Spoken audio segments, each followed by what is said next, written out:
जय श्री कृष्ण दोस्तों, आप सभी का स्वागत है वैदिक वन एस्ट्रोलॉजी यानी अपने लाइव जीपीएस में। आज हम बात करेंगे शुक्र के ट्रांजिट की। वीनस ट्रांजिट इन विर्गो 25 अगस्त से 18 सितंबर का। शुक्र का नीच राशि में चले जाना, केतु के साथ बैठ जाना कैंसर यानी कर्क राशि के लिए क्या इंपैक्ट लेके आएगा, क्या उथल पुथल रहने वाली है, क्या प्रॉब्लम्स आप फेस करने वाले हो, क्या चैलेंजेस है, क्या पेंडिंग कर्मास है जिसको हम पॉजिटिवली हमें वो खत्म करने हैं। रिएक्ट नहीं करना है, रेस्पॉन्ड करना है। हमें लाइफ में ऊर्जा को पॉजिटिवली यूज करना है और जितने भी कार्मिक, इमोशनल या कोई भी रिलेशनशिप के थ्रू कोई बैगेज है उसको कैसे नलीफाई करना है। कंप्लीट करते हैं इस वीडियोस को, डिटेल में जान लेते हैं। लाइक कीजिए, सब्सक्राइब कीजिए, बहुत अच्छी टिप आपके साथ शेयर करने वाला हूं। और आपके कैंसर आपके थर्ड हाउस में हो रहा है, जिसको हम बोलते हैं करेज का, जिसको हम बोलते हैं पराक्रम का, जिसमें हम बोलते हैं, जिससे हम नेबर्स को देखते हैं, शॉर्ट ट्रैवल देखते हैं, सिबलिंग्स देखते हैं, मतलब कहीं ना कहीं सोशल मीडिया को भी हम थर्ड हाउस से देखते हैं। हम इससे अपने एक्सप्रेस कैसे करते हैं खुद को, उसको भी देखते हैं। तो ये बहुत इंपॉर्टेंट ट्रांजिट है आपके लिए।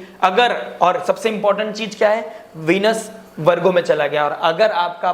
नेटल चार्ट में वीनस ऑलरेडी थर्ड हाउस में वर्गो साइन का होगा बैठा है, तो आपके लिए और भी ज्यादा कार्मिक इवेंट है। क्यों? क्योंकि आपका शुक्र के ऊपर से शुक्र का ट्रांजिट होना अपने आप में एक बहुत बड़ा इवेंट दिखाता है। ऊपर से इसका केतु के साथ बैठ जाना, तो एक चैलेंज को कैसे ओवरकम करना, ये क्या कार्मिक चीज है, क्या पेंडिंग कर्माज है जिससे आपको खत्म करके अपनी लाइफ को एक नई न्यू बॉर्न करना है, रीबॉर्न करना है, आगे बढ़ना है। और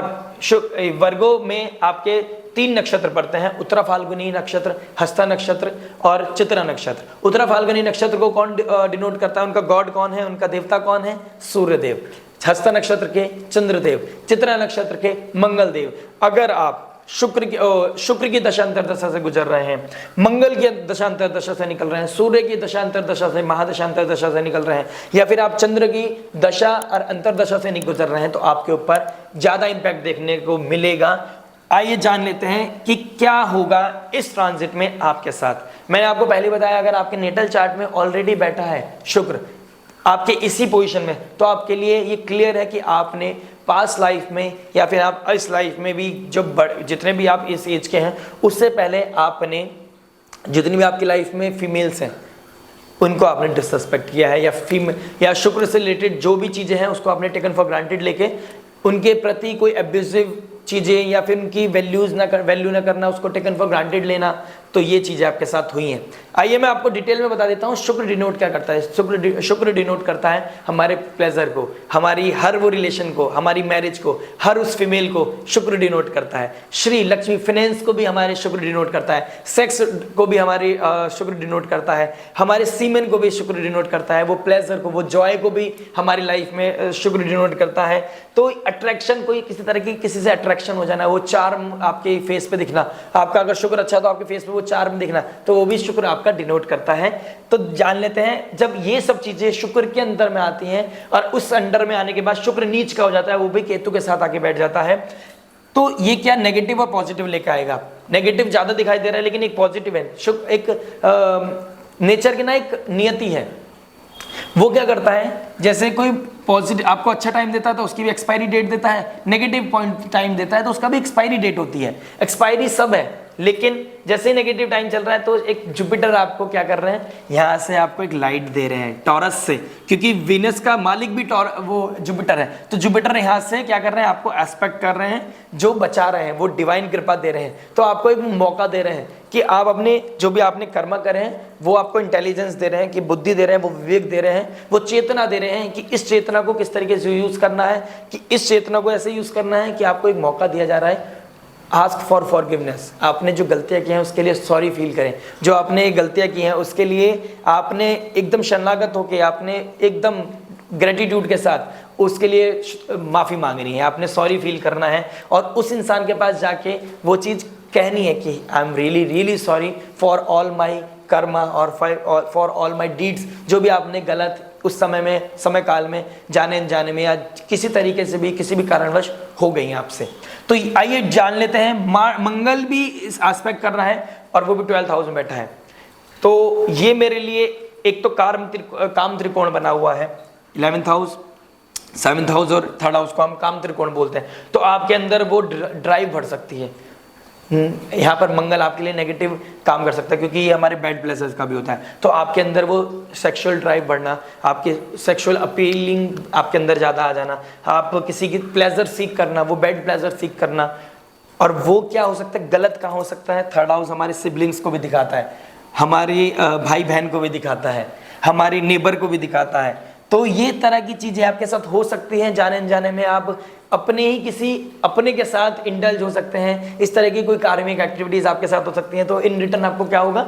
वो आपके साथ बैगेज बढ़ जाएगा। आपके कंधे पे वो बैगेज आने के बाद वो कार्मिक चीज़ें आपकी ज़िंदगी में बार बार उठ के आएंगी, और जब तक आप उसको ख़त्म नहीं करोगे, चाहे वो इस जन्म हो चाहे वो अगले जन्म, आपको जन्म लेना ही पड़ेगा। किसी भी कर्मा को आप ख़त्म नहीं कर सकते अनटिल अनलेस आप उसके लिए उसको खत्म करने के लिए कोई एफर्ट करें। आपके पराक्रम का भी होता है, इस पराक्रम को कैसे यूज करना है, सेक्स ड्राइव के लिए यूज नहीं करना है, जुपिटर को ठीक करना है, मोरल वैल्यूज को बना के चलते हुए भगवान की कृपा के थ्रू, मंगल की पॉजिटिव ऊर्जा को थ्रू आपने जो गलतियां की हैं अब तक उसको खत्म करना है। ये समय काल ऐसा भी चल रहा है कि कोई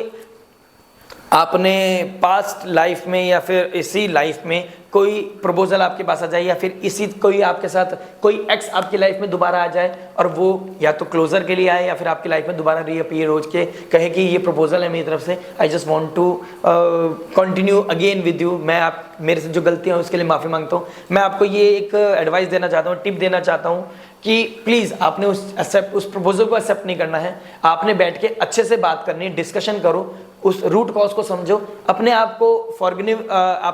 फॉरगिवनेस आस्क करो, उनसे पूछो कि मुझे इस चीज़ के लिए माफ़ी चाहिए, इस चीज़ के लिए मुझे सॉरी फील हो रहा है, मैं आपसे मैं माफ़ी मांगता हूँ, और उसको ना क्लोजर दीजिए। वो जैसे आप उस थर्ड हाउस से रिलेटेड चीज़ों को क्लोजर देंगे, आप किसी भी तरह की कोई भी एक तरह की कोई ऐसी इंटीमेसी आपकी लाइफ में रही है जिसमें आप उसको मोरली जुपिटर खराब हो रहा है, उससे वो मोरल वैल्यूज में नहीं आती है, आपकी चेतना को खराब कर रहा है, आपकी बुद्धि को खराब कर रहा है, या फिर आपकी वो ऑरे को खराब कर रहा है, आपकी पर्सनैलिटी को खराब कर रहा है, आपके ऊपर कार्मिक बैगेज बढ़ा रहा है। तो आपने क्या करना है, फॉरगिवनेस आस्क करनी है, श्री सूक्तम का पाठ करना है, देवी कवच को पाठ करना है, और आपने ये चीज़ मांगनी है कि मुझे हर उस कर्मा के लिए माफ़ी चाहिए, हर उस एक्टिविटी के लिए, या फिर किसी बुद्धि नहीं थी उतनी, आपकी उतनी चेतना नहीं थी कि आपने वो गलती कर गए अपनी लाइफ में, उसके लिए आपने उनसे क्षमा याचना मांगनी है, उनसे फॉरगिवनेस मांगनी है, और उनसे कहना है कि मैं इस चीज़ को चैप्टर को यहीं क्लोज करता हूँ। वो कार्मिक जो ब्लॉकेज आ रही है आपकी लाइफ में, चैलेंजेस आ रहे हैं, वो कार्मिक इश्यूज जो आ रहे हैं, वो बैगेज जो है उसको उतार के लाइफ में एक रिलीफ लानी है। तो ये ट्रांजिट आपको या तो वो मौका दे रहा है, या फिर आपकी लाइफ में वो कार्मिक बैगेज को बढ़ाने के लिए, वो और एड ऑन करने के लिए आ रहा है। अगर आप किसी भी तरह की इंटीमेसी रखते हैं अपने सिबलिंग्स के साथ, या किसी नेबर के साथ, या किसी और की गर्लफ्रेंड या बॉयफ्रेंड या स्पाउस के साथ, अपोजिट जेंडर के साथ, जो आपके लिए नहीं है, जो आपका नहीं है, इमोरल है, वो आप बस किसी तरह की सेक्स ड्राइव को पूरी करने के चक्कर में किसी को पटा रहे हैं, फुसला रहे हैं, किसी को कोई टॉफ़ी दे रहे हैं, और वो आपके चक्कर में आ रहा है, इस तरह का कोई भी एक्टिविटीज़ आपने नहीं करनी है। इस चीज़ से स्ट्रिक्टली बचना है, जुपिटर को खराब नहीं करना है, मंगल की ऊर्जा को पॉजिटिवली यूज़ करना है, करेज लेके आना है, वीनस को पॉजिटिवली यूज़ करना है, अपने आप को सोशल मीडिया पे पॉजिटिवली शो करना है, केतु को पॉजिटिवली यूज़ करना है, उसको पावर नहीं देनी है, जुपिटर को पावर देनी है, मंगल को पावर देनी है, वीनस को बचा लिया अगर आपने, अगर कोई डिस्प्यूट्स नहीं करे, चैलेंजेस नहीं आए, उनको एब्यूसिव लैंग्वेज यूज़ नहीं करी, उसके कोई भी किसी तरह की सेक्सुअल एक्टिविटीज़ में नहीं पड़े आप, इमोरल या कोई भी इस तरह की जो लीगल नहीं है, जुपिटर खराब हो जाएगा, फिर दिक्कत आपकी लाइफ में आएगी। तो अगर आपने इस चीज़ को बचा लिया, क्लोजर दे दिया, लेट गो कर दिया, आपने किसी तरह की कोई डिस्प्यूट नहीं करे,